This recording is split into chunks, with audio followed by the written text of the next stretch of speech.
ladies and gentlemen. My name is Richard Phillips. I'm delighted to be here tonight at this Jena event and have the opportunity to talk to you about something that I feel very passionate about. I'm very lucky because my job enables me to get out and about, and I meet lots of different people, and I really like meeting new people. And the thing I like most about meeting new people is that everybody's got a story, and I love listening to people's story. And this is my story, and I hope you enjoy it. I'd ask you to travel back in time with me to the 28th of November 2010, so just over 4 years ago. I was standing in the SS Great Britain car park. It was a Sunday, it was 11 o'clock in the morning. It was dark, overcast day. Standing next to me was my eldest son, Charles, who's 17. And a big black Mercedes S-Class drove into the car park with dark windows. And I said to Charles, he's here, he's here. And it drove in, and it parked over in the corner, and a Chinese couple got out. Wasn't him. A few moments later, another vehicle drove into the car park. It was a Chrysler Voyager people carrier, again with dark windows. It parked, a young family got out. Wasn't him. Toyota Avensis, a very, very average four-door family saloon, a bit like a Ford Mondeo, drove into the car park. The gentleman driving was about 50 years old. Next to him was his wife. In the back seat, there was an 80-year-old gentleman, and next to him was his wife. They parked up. Charles and I walked over. They got out of the car. Brief introductions, handshake. We hadn't met the people before. And then the six of us walked over to the SS Great Britain. And we spent a very pleasant 3 hours looking around the SS Great Britain. Here's a photo. You can't really see the photo terribly well.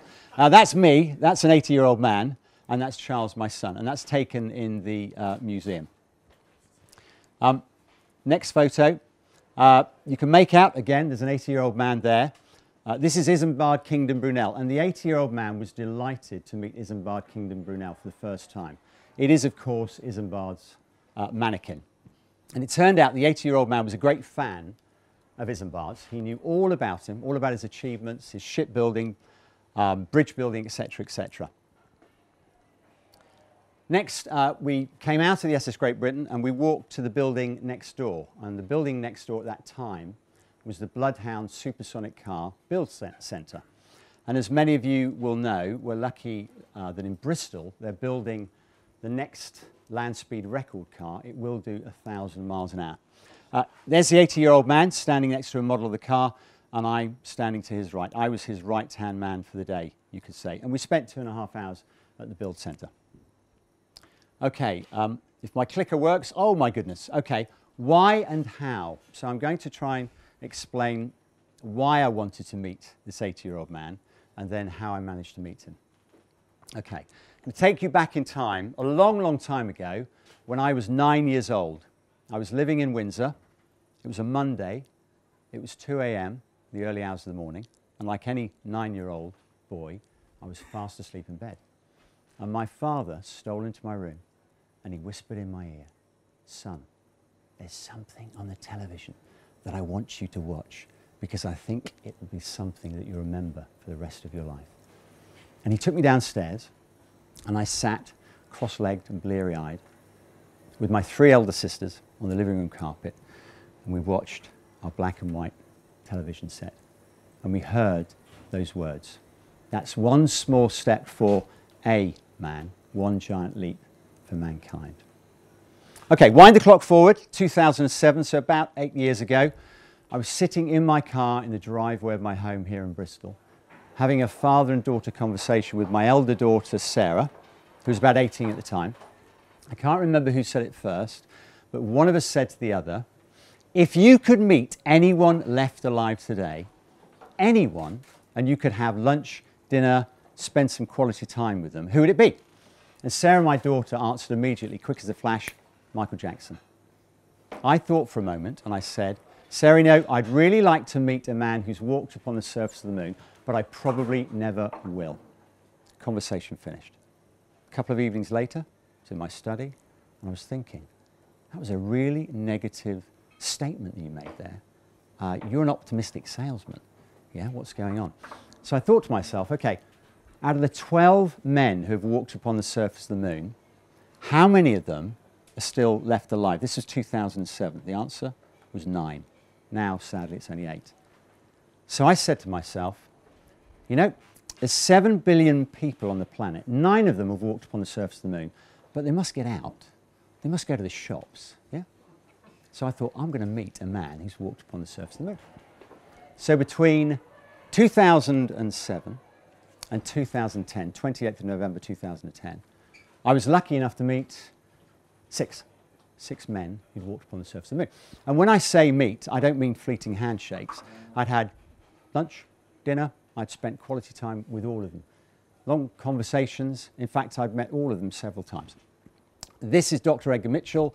He walked on the moon. He was the 6th man to walk on the moon. I spent an entire weekend with him once. Here he is getting into my car. This is a hire car. I was in between cars at the time. When I got home for the weekend, I said to my wife, Caroline, I'm going to take the passenger seat out. I'm going to put it in the lounge, and I'm going to keep it as a memory of the weekend. She wouldn't let me do that, and the hire car company probably wouldn't let me do that. There he is getting into my car. This is a photo of my youngest son, James, asking Dave Scott. He was the commander of Apollo 15, the 7th man to walk on the moon, 1st man to drive. James is asking him, Mr. Scott, sir, how fast did you drive on the moon? And there he is answering 7 miles an hour. Yeah. Okay, here's Gene Cernan, last man to walk upon the surface of the moon, my son, James. You get the idea. Yeah, I've got lots of photos of them. But there was a problem. There was a problem. I hadn't met Neil. I hadn't met the 1st man to walk upon the surface of the moon. Yeah? So what am I going to do? Okay, I'm going to write him a letter. I'm going to write him a letter. I wrote him a letter. Before writing the letter, I read his biography by James Hansen, the 1st man. I read it twice, cover to cover. I climbed inside his head. Yeah?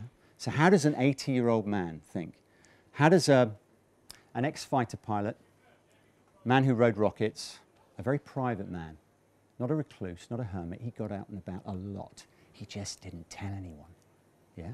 So Dear Mr. Armstrong, on the understanding that first and foremost you are an engineer, you may well be interested in this world-first British engineering adventure. Paragraph. As an unpaid, extremely passionate Bloodhound STEM ambassador, science, technology, engineering and mathematics, I extend to you a warm invitation to come to the Build Centre in Bristol, which is a 2-hour drive from London, on the assumption that you visit the UK regularly, London. If you come and meet the team, you will be able to meet the team and find out the challenges that they're facing in building a car that's going to do 1,000 miles an hour. A car that has a jet engine, he flew fast jets, and a rocket, he flew rockets. It was a 4-page letter typed. One of the pages was dedicated to his privacy and security.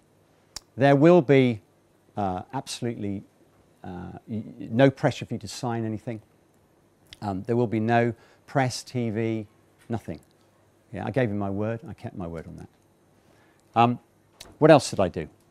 You know, I didn't tell anyone I was writing the letter. I give you my word. I didn't tell my wife, my 4 children, my friends, my work colleagues. I didn't tell the Bloodhound team. Why? Because I didn't want any negative vibes. You're doing what?